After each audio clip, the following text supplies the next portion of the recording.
ማንጎ ጣፋጭ ፍራፍሬ መሆኑን ሁላችንም እናውቃለን። ነገር ግን የማንጎ ዛፍ ቅጠሎች ለዘመናት ለመድኃኒትነት ይውሉ እንደነበር ብዙዎቻችን አናውቅም። አብዛኛውም ሰው በውስጣቸው የተደበቀውን ኃይለኛ የጤና ጥቅሞች ሳይገነዘብ ይጥላቸዋል። ዛሬ ስለ ማንጎ ቅጠሎች ጤናን እንዴት እንደሚጠብቁና እንዴትም መጠቀም እንችላለን የሚለውን በዚህ ቪዲዮ ላይ እንመለከታለን።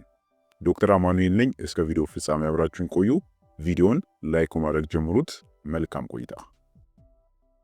የማንጎ ቅጠሎች በፍላቮኖይድስ፣ ታኒንስ፣ ፖሊፌኖልስ እናም ማንጊፍሬንስ በሚባሉ ልዩ ጸረ ኦክሲደንት ጨምሮ በባዮ አክቲቭ ውህዶች የተሞሉ ናቸው።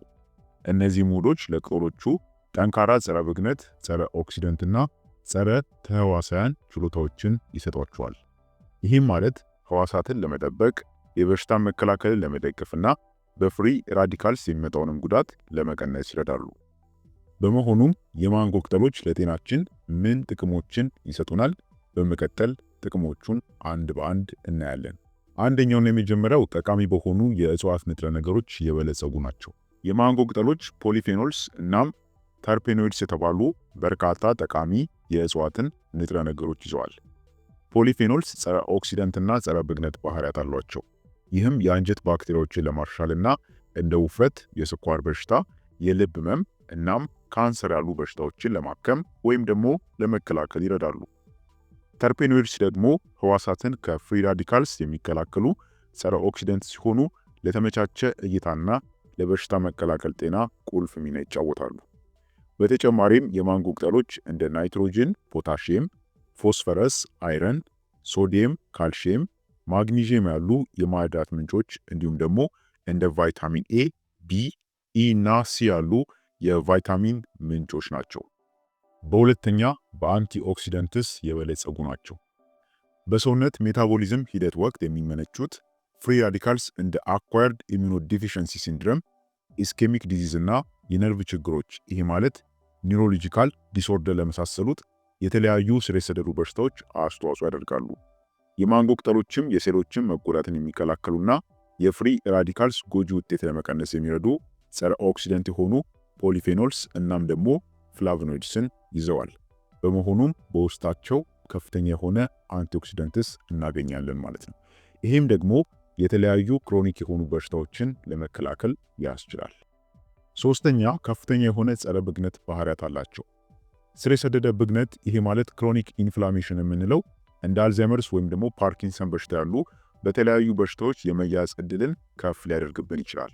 በአንድ የእንስሳት ጥናት መሰረት የማንጎ ቅጠል ውህድ ማለትም ኤክስትራክቱ በአንጎል ውስጥ ሰው ሰራሽ በሆነ መንገድ የተፈጠሩ ኦክሲዴቲቭ እና ብግነት ባዮማርከሮችን ለመቋቋም የሚረዱ ጸረ ብግነት ውጤቶች አሉት ማለት ነው። አራተኛ በዋነኛነት የማንጎ ቅጠሎች ትልቁ ጠቀሜታቸው የስኳር በሽታን ለመዋጋት ይረዳሉ። የማንጎ ዛፍ ለስላሳ ቅጠሎች አንቶሳያናይድስ የተባሉ ፋይቶኬሚካሎችና ታኒንስን ይዘዋል። እነዚህም ከፍተኛ የደም ስኳርን መጠኑን ለመቆጣጠር ይረዳሉ። ቅጠሎቹ ስሪ ቤታ ታራክሲሮል የተባለ ውህድና ኢታይል አሲቴት ኤክስትራክት ይዛሉ። እነዚህም ኢንሱሊን ጋር በመተባበር ግሉኮስ በሴሎች ውስጥ የግሉኮስ እንቅስቃሴን የሚያመቻች በሮች ያሉት ቻናል እንዲነቃቃ እንዲሁም ደግሞ የግላይኮጅን ውህደትም እንዲበረታታ ያደርጋሉ። በእነዚህ ምክንያቶች የተነሳ የማንጎ ቅጠሎች የስኳር በሽታ፣ የደም ቧንቧን መጎዳትና እንዲሁም ደግሞ የስኳር በሽታ አይን ላይ የሚያደርሰውን ጉዳት ለመቀነስ ወይም ደግሞ ለማከም ይረዳሉ ማለት ነው።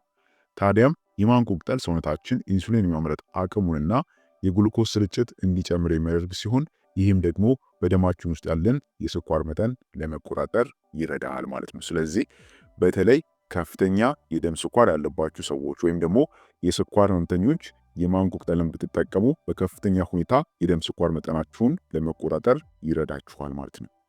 አምስተኛ የምግብ መፈጨት ጤንነትን ያሻሽላሉ። የማንጎ ቅጠል ውሃ አዘውትሮ መውሰድ እንደ ጨጓራ ቶኒክ ሆኖ ያገለግላል። ከሰውነት ውስጥ መርዛማ ንጥረ ነገሮችን በማስወገድ የጨጓራ ቁስለትን እናም ደግሞ የምግብ መፈጨት መታወክን ይሄ ማለት ዳይጀስቲቭ የሆነ ዲስኦርደርን እነዚህን የተለያዩ የሆድ ህመሞችን ለመከላከል ይረዳል ወይም ደግሞ ያስችላል ማለት ነው። ስለሆነም ለምግብ መፈጨትና እንዲሁም ደግሞ የተለያዩም የሆድ ህመሞችንም ለማከም ፍቱን መድኃኒት ነው ማለት ነው። ስድስተኛ ጸረ ካንሰር ባህሪያት አለው። ይሄ ማለት ካንሰርን ተከላካይ ነው ማለት ነው። በማንጎ ቅጠሎች ውስጥ የሚገኙት ፖሊፌኖልስ፣ ጋሎታኒንስ፣ ፌኖሊክ አሲዶች፣ ኪርሴቲን እናም ማንጊፈሪን የተባሉትን ጨምሮ ባላቸው ጸረ ብግነትና እንዲሁም ደግሞ ጸረ ኦክሲደንት ባህሪያት ምክንያት ከተለያዩ የካንሰር አይነቶች የኬሞ መከላከያ ውጤቶችን ይሰጣሉ ማለት ነው። ስለዚህ ጸረ ካንሰር ነው፣ ካንሰርን ይከላከላል። በተለያዩ የሰውነት ክፍሎቻችን ውስጥ የሚከሰቱ ካንሰሮችን ለመከላከል ያስችላል። ሰባተኛ የማንጎ ቅጠሎች የክብደት መጨመርን ለመከላከል ይረዳሉ።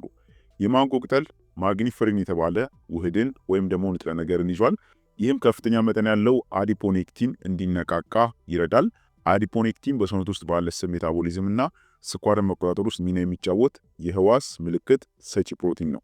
በርካታ የእንስሳት ጥናቶችም እንደሚያሳዩት የማንጎ ቅጠል ውህድ በቲሹ ህዋሳት ውስጥ ስብ እንዳይከማች ይከላከላል። በዚህም ውፍረትን፣ የስኳር በሽታን እናም ደግሞ ሜታቦሊክ ሲንድረምን ለመቆጣጠር ይረዳል ማለት ነው።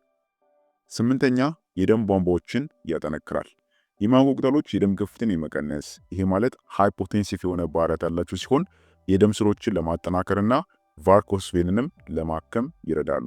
ይህም ትልቁ ጠቀሜታቸው ነው። በዘጠነኛ የቆዳን ጤንነት ያሻሽላሉ። የማንጎ ቅጠሎች የቆዳ እርጅና ምልክቶችን ለመከላከል የኮላጅን ምርትን ለመጨመርና ቁስልንም ለመፈወስ የሚችሉ ጸረ ኦክሲደንት ባህሪያት አሏቸው። በማንጎ ቅጠሎች ውስጥ የሚገኘው ማግኒፈሪን የተባለው ውህድም የቆዳ በሽታ የሆነውን ሶሪያሲስን ለማከም ይረዳል። አስረኛ ለፀጉር ጠቃሚ ናቸው። የማንጎ ቅጠሎች በጸረ ኦክሲደንትስ የበለጸጉ በመሆናቸው የፀጉር ስሮችን ይሄ ማለት ፎሊክልስን ከጉዳት ለመጠበቅና እንዲሁም የፀጉር እድገትን ለማበረታታት ይረዳሉ ማለት ነው። ስለዚህ በዋነኛነት ከማንጎ ቅጠሎች እነዚህን 10 የጤና ጥቅሞችን ማግኘት እንችላለን። በጣም ጠቃሚና እንዲሁም ደግሞ አስፈላጊ እንደሆኑ መዘንጋት የለባችሁም። እነዚህ ጥቅሞች ከማንጎ ቅጠል የምናገኛቸው የጤና ጠቀሜታዎች ናቸው ማለት ነው። ታዲያ የማንጎ ቅጠሎችን እንዴት መጠቀም እንችላለን የሚለው ማወቅ ያለባችሁ ነው። እሱን እነግራችሁና ቪዲዮን የሚጨርስ ይሆናል ማለት ነው። የማንጎ ቅጠሎች ጥሬውን መበላት ቢችሉም ቅጠሎቹን በውሃ ውስጥ በመቀቀል ወይም ደግሞ በማፍላት ሻይ ማዘጋጀት ይቻላል። በሻይ መልክ መጠቀም እንችላለን ማለት ነው። የማንጎ ቅጠል ሻይንም በቤት ውስጥ ለማዘጋጀት በመጀመሪያ ከ10 እስከ 15 የሚሆን ፍሬሽ ያልደረቁ ማለት ነው የማንጎ ቅጠሎችን በደንብ በማጠብ ታዘጋጃላችሁ። ከዚያም በ150 ሚሊ ሊትር ውሃ ውስጥ በማፍላት ማዘጋጀት ይቻላል ማለት ነው። ይህንንም በቀን ውስጥ አንድ ጊዜ መጠጣት ይኖርብናል እነዚህን የጤና ጥቅሞች ለማግኘት። ከዚህ በተጨማሪም ግን የማንጎ ቅጠሎች በዱቄት መልክ በውህድ ኤክስትራክትድ ሆነው እንዲሁም ደግሞ እንደ ሰፕሊመንትም ሊገኙ ይችላሉ ማለት ነው። በዚህ መልኩ የማንጎ ቅጠሎችን መጠቀም እንችላለን። አንዱ የማንጎ ቅጠል ሻይን በማዘጋጀት ማለት ነው። በመሆኑም ይህ ቪዲዮ እንደጠቀማችሁና እንዳስተማራችሁ ግምቴ ነው። ቪዲዮን ላይክ ማድረጋችሁን አትርሱ። ሌሎች ጋርም ተደራሽ እንዲሆን ሼር አድርጉልኝ። ጠቃሚና አስፈላጊ የሆነ የጤና መረጃ ስለሆነ ሌሎችንም ስለሚጠቅም በቅንነት ሼር አድርጉልኝ። በቀጣይ በሌላ አስተማሪ የጤና ትምህርት የምንገናኝ ይሆናል። እስከዛው ቸር ሰንብቱ።